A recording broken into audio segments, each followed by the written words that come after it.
வேலுண்டு வினையில்லை. வணக்கம்.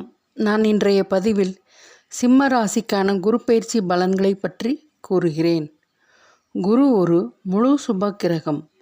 வருகிற மே மாதம் 14ஆம் தேதி குரு பகவான் ரிஷப ராசியிலிருந்து விலகி மிதுன ராசிக்கு பெயர்கிறார். சுமார் 1 வருட காலம் அங்குதான் இருப்பார். மனிதனுக்கு நடக்கக்கூடிய கெட்ட சக்திகளை தடுக்கக்கூடிய ஆற்றல் குருவின் பார்வைக்குத்தான் இருக்கிறது. சிம்ம ராசிக்கு 11இல் குரு. சிம்ம ராசிக்கு லாபஸ்தானத்தில் குரு பெயர்ச்சி அடைகிறார். ஆதாயஸ்தானம் மற்றும் லாபஸ்தானம் என்னும் 11ஆம் இடத்தில் குரு பெயர்ச்சி அடைகிறார்.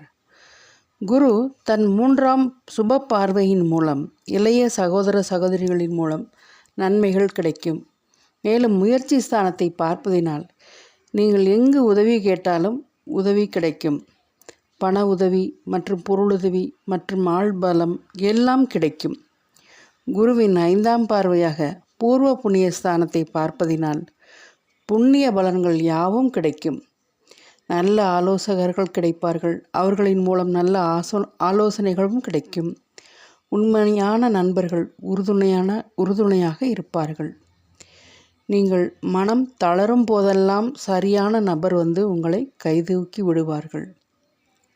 குருவின் 7ஆம் பார்வையினால் தனுசு வீட்டை பார்ப்பதினால் கணவன் மனைவி இடையே அன்பு மேலோங்கும். சனி 8ஆம் வீட்டிலிருந்து என்னதான் பிரச்சனைகளை மாறி மாறி கொடுத்தாலும் குரு நல்ல கிரகம் உங்களை பாதுகாப்பார். குரு உங்களுக்கு ஆதரவாகவும் பலமாகவும் இருப்பார். அவர் உங்கள் ஆரோக்கியத்தையும் பாதுகாப்பார். எதிரிகளிடமிருந்தும் பாதுகாப்பார். குருவின் பார்வை பலம் பரிபூர்ணமாக கிடைப்பதால் அரசாங்கம் மற்றும் அரசு பணிகள் கிடைக்கும். கோயில் பணிகளை எடுத்து செய்வது நன்மை பயக்கும்.